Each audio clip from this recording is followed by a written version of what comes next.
জীবনে ভালো থাকতে হলে আর আল্লাহ তাআলাকে খুশি করতে হলে নিজেকে পরিবর্তন করুন। আর সেই পরিবর্তনটা অবশ্যই চেষ্টা করুন ধাপে ধাপে করার, একসাথে না পারলে।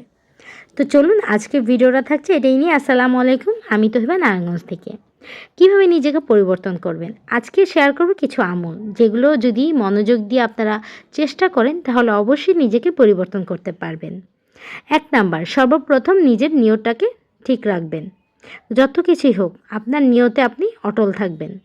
2 নাম্বার, আজান দেওয়ার পরই সালাত আদায় করুন। এটা নিয়ে কখনো বেখেয়ালি হবেন না।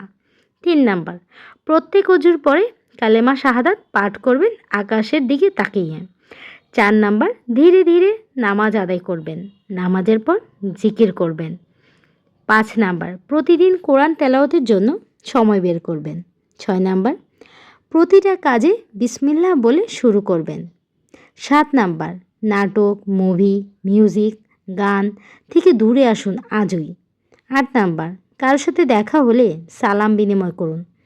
9 নাম্বার, আপনার বন্ধু বান্ধব আত্মীয় স্বজন পাড়া প্রতিবেশী যারা আছেন তাদের সকলকে দিনের দাওয়াত দিন। 10 নাম্বার, নিজের রাগ নিয়ন্ত্রণ করুন এবং হিংসা, গীবত, অহংকার থেকে নিজেকে বাঁচিয়ে রাখুন। 11 নাম্বার, প্রতিদিন রাতে ঘুমানোর আগে সূরা মুলক পাঠ করুন। 12, রাতে তাড়াতাড়ি ঘুমান এবং তাহাজ্জুদ ও ফজরের নামাজের নিয়ত করে রাখুন। 13 নাম্বার, বেশি বেশি দোয়া ইস্তেগফার ও দুরূদ পাঠ করুন। 14 নাম্বার, নিজের চোখকে হেফাজত করুন। 15 নাম্বার, সপ্তাহে শুক্রবারকে বেশি গুরুত্ব দিন। এই দিনের প্রতিটি আমল গুরুত্বের সাথে সম্পূর্ণ করার চেষ্টা করুন।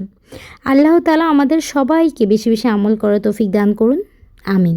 আজকে ভিডিও এই পর্যন্ত রইল। সবাই ভালো লাগলে শেয়ার করবেন, সাথেই থাকবেন। আল্লাহ হাফেজ।